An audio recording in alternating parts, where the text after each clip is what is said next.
ఈ ఎన్నికల ఫలితాలు కొత్త దిశను సూచిస్తాయని తెలిపారు ప్రధాని నరేంద్ర మోదీ. ఓ జాతీయ మీడియాకు ఇచ్చిన ఇంటర్వ్యూలో మాట్లాడిన మోదీ చాలా మంది ఎన్నో కలలు కంటూ వాగ్దానాలు చేస్తున్నారని, వారికి ఇవే చివరి ఎన్నికలవుతాయన్నారు. రిజర్వేషన్లపై దేశ ప్రజలను జాగృతం చేసేందుకే తాను మాట్లాడానని, ఎస్సీ ఎస్టీ బీసీ నేతలను చీకట్లోనే ఉంచాలని విపక్ష పార్టీలు చూస్తున్నాయని తెలిపారు.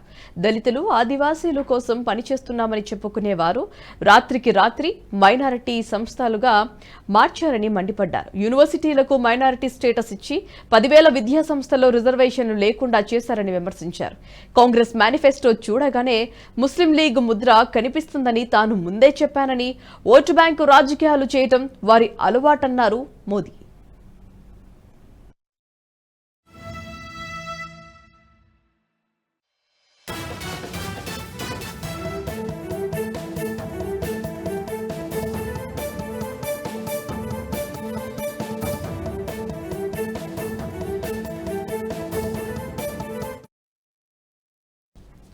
రాహుల్ గాంధీ, అరవింద్ కేజ్రీవాల్ కు మద్దతుగా పాకిస్తాన్ రాజకీయ నాయకులు ప్రకటనలు చేస్తుండటంపై ఘాటుగా స్పందించారు ప్రధాని మోదీ.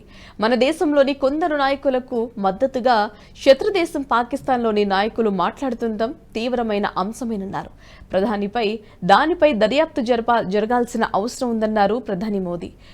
మన దేశంతో శత్రుత్వం కలిగిన పాక్ నేతలు అతి కొద్ది మంది భారతీయ నేతలను మాత్రమే ఎందుకు ఇష్టపడుతున్నారో తనకు అర్థం కావటం లేదన్నారు మోదీ. భారత ఓటర్లకు చాలా పరిపక్వత ఉందని, సరిహద్దు అవతలి నుంచి వచ్చే రాజకీయ ప్రకటనలు మన దేశంలో జరిగే ఎన్నికలను ప్రభావితం చేయలేవని స్పష్టం చేశారు ప్రధాని మోదీ.